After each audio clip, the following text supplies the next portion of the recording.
Hola amigas y amigos, bienvenidos a una nueva videocolumna en Cultura Digital y Derecho. Y bueno, el día de hoy les tengo un tema bastante interesante y este tema lo saqué después de visitar uno de mis canales de YouTube favoritos, el cual se lo recomiendo, Wisecrack, y de ver la película de Robocop. Y bueno, vamos a entrar en contexto sobre estas películas y sobre lo que este canal nos dice. Antes que nada, también quisiera dedicar este video a mis amigos Adriana y Miri, que son parte de un equipo legislativo que ha visto este tema de seguridad y derechos humanos. Sin más preámbulos, les quiero comentar este tema de por qué elegí ver Robocop para hablar de derechos humanos y la tensión entre un modelo de seguridad eficiente y el respeto a los derechos humanos. Como siempre, para estos temas necesito mi cafecito. Ok, primero pongámonos en contexto. La película de Robocop fue publicada y fue puesta en cines en 1987. Hay que ver que en Estados Unidos en los 80s era una sociedad que estaba carcomida por el crimen y estaba viendo los ratings más altos de homicidios y de otro tipo de delitos con violencia en el país, sobre todo por el declive de ciudades como Detroit. De hecho, en Detroit es donde se sitúa la película de Robocop. Para recordarla para aquellos que no la han visto, cosa que sería bastante raro, pero que no han visto Robocop, Robocop trata de que en la ciudad de Detroit, en un futuro no muy lejano, el crimen rebasó las capacidades de la policía, así que la ciudad decidió contratar a una industria privada, o también conocida como OCP, para poder llevar ellos a cabo la seguridad desde la iniciativa privada. Y ellos toman a un trágico policía que falleció en un enfrentamiento con el crimen organizado, lo reviven y lo ponen en un traje de cyborg para poder ejecutar la ley con programas de computadora que le permitieran saber y conocer toda la ley sin necesidad de enfrentarse a un juicio. Suena fascinante y de hecho, si ustedes vieron la película, saben que hay enormes cantidades de violencia para poder hablar y combatir el crimen. De hecho, el autor de esta película, el guionista y director Paul Vonenberg, perdón, mi pronunciación del holandés no es muy buena, dice que cuando él llegó a Estados Unidos desde Holanda, estaba fascinado cómo es de que los norteamericanos idolatraban la violencia, cómo es de que veían el uso de las armas como algo normal, cómo es de que ellos apreciaban mucho el cine violento y el cine donde se veían escenas de acción sumamente caóticas, y empezó a hacer sus películas con ese tema y empezó a expandir todo el tema de la violencia que se presentaba en el cine. Ahora, esto nos remite a un punto en la historia norteamericana muy interesante, y son los debates que situaba el ministro de la Suprema Corte de Estados Unidos, Earl Warren, que sirvió desde los 60s hasta mucho tiempo después que falleció o se jubiló. Y uno de esos casos emblemáticos es el caso de Ernesto Miranda versus Arizona. Recuerden que el derecho norteamericano, a diferencia del mexicano, no se basa en el derecho escrito nada más, sino que se basa en la teoría del precedente. Traducido al sacro español para todos los no abogados, esto quiere decir que los norteamericanos, al momento de presentar una defensa en un juicio, no solo se tienen que fijar en las leyes, sino también en las decisiones que otros juzgados hayan hecho sobre ciertos temas. Por eso es de que en las series norteamericanas decimos, en el caso de Ernesto Miranda contra Arizona, la Suprema Corte decidió que no debe de ser llevado a juicio una persona que no se le hayan leído sus derechos y que no haya recibido un trato justo por parte de los policías. Y ahí viene uno de los momentos más impactantes de eso. Richard Nixon y muchos del Partido Republicano y de la ala conservadora del Partido Republicano, en lugar de echarle la culpa a este crecimiento del crimen, a las malas condiciones económicas, al desastre de la ciudad de Detroit, por ejemplo, por haber perdido la industria automotriz, empezaron a echarle la culpa a el mismo Earl Warren y a sus decisiones que aumentaban los derechos humanos y los derechos de protección civil que tienen los ciudadanos ante las fuerzas del orden. En otras palabras, gracias a las decisiones de Ernest Warren y cómo se configura el derecho norteamericano, los norteamericanos empezaron a tener derechos en contra de la policía. No tanto en contra, sino que la policía tenía que empezar a respetar sus derechos. Y esto para ellos fue un golpe durísimo. Según ellos, las fuerzas del orden, las fuerzas policíacas, se veían mermados en sus capacidades de ir en contra de los criminales. Por tanto, eran menos eficientes para lidiar con el crimen. Y Robocop nos sitúa en un contexto de eso. Pero más allá de glorificar la violencia policial o la brutalidad policíaca contra la ciudadanía y contra el crimen, lo que hace Robocop es que nos sitúa en un futuro en donde ¿qué pasa cuando nadie vigila a los que ejecutan la ley y a los que ejecutan esas decisiones? Si ustedes recordarán, en la primera película estaban tan ansiosas esta iniciativa privada porque tenían que sacar un nuevo modelo de robot policía que fuera más eficiente, más violento y y con una capacidad destructiva más grande, que empezaron a inflar en medios de comunicación la idea de la falta de seguridad y la necesidad de ser incluso más rígidos de lo que ya era Robocop, y lo veían como alguien obsoleto porque todavía tenía un código moral sobre cómo tratar a los criminales, pese a toda la violencia. Esto lo podemos situar en México en el año 2008. Y les voy a decir por qué ese año es fundamental. En ese año, el expresidente Felipe Calderón lanzó la iniciativa de cero tolerancia al crimen organizado y la famosa guerra contra el narco.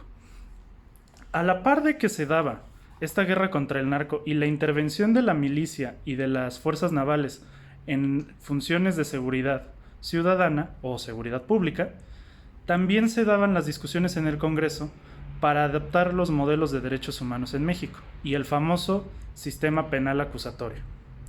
Hoy día, si ustedes van y preguntan a cualquier persona más o menos sobre estos temas, es muy común que haya personas que relacionen el aumento del crimen con la falta de capacidades de la policía y del ejército, y la necesidad de eliminar o limitar los derechos humanos para poder eficientar las funciones policíacas al momento de llevar la seguridad. Sin embargo, al igual que en Robocop y en las discusiones norteamericanas, estos argumentos se dan en el vacío, se dan sin tener en cuenta el deterioro del sistema social en general, y como diría un famoso profesor de la Facultad de Derecho, no le pidas a la justicia penal que supla las fallas que no pudo resolver la justicia social. En otras palabras, si tomamos esto muy a la ligera, podemos entender por qué, por ejemplo, en esos años el Partido Verde proponía pena de muerte a secuestradores y asesinos, pese a que en México, en el sistema judicial mexicano, por el principio de progresividad, es imposible pensar que podemos regresar a la pena de muerte, sin importar los delitos que se hayan cometido. Y la siguiente, hoy día, en recientes fechas, y es que quiero que quede claro que esta crítica no es hacia un grupo político en concreto, sino que es un pensamiento recurrente dentro de varias fuerzas políticas.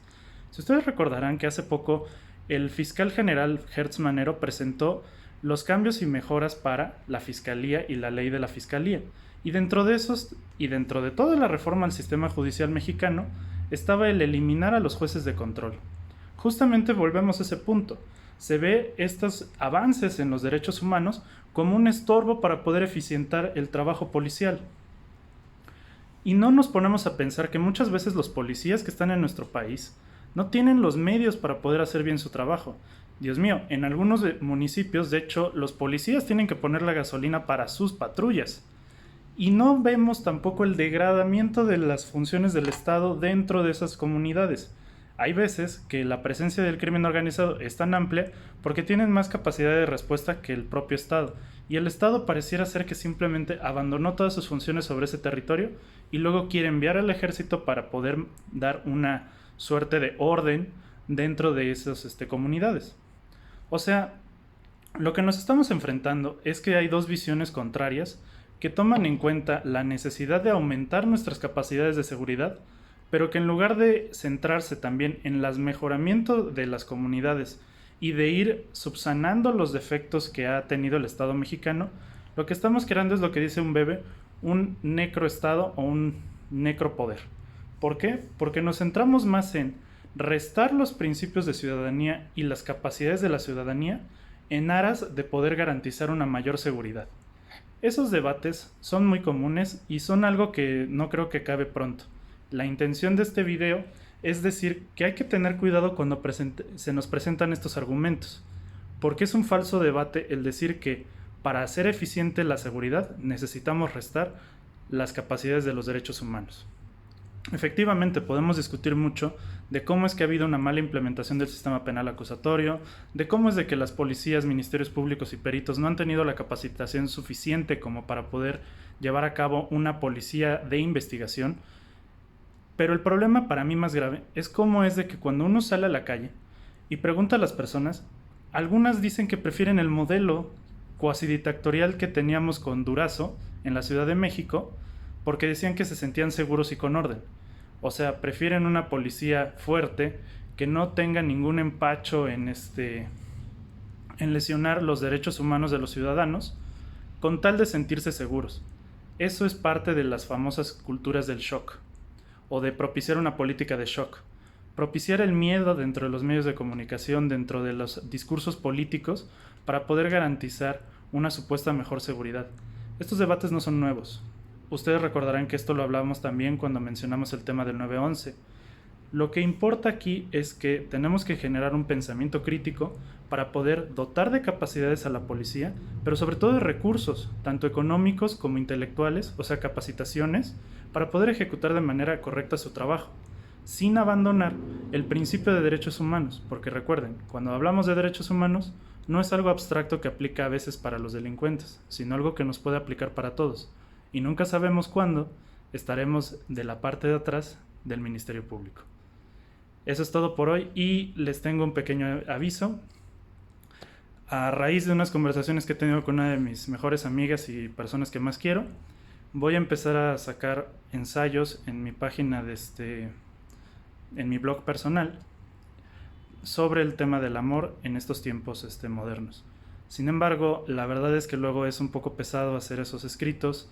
Voy a querer que sean lo más simple posible y me gustaría mucho su retroalimentación, y si al menos 20 de las personas que me siguen le interesa el tema del amor en los tiempos millennials, me encantaría tener su retroalimentación para que los ensayos sean más enriquecedores aún y podamos sacar algo o un material que nos sirva y nos convenga a todos. Ese es un proyecto personal que tengo años tratando de sacar, y cuando digo años lo digo porque el primer ensayo lo saqué cuando iba en la facultad, en el segundo semestre, pero nunca me he puesto a la disciplina. Así que les pido a ustedes que me presionen con sus comentarios sobre ese tema para poderlo llevar a cabo y así tener un pequeño luz sobre los temas de las relaciones humanas y relaciones afectivas en esta época tan convulsa.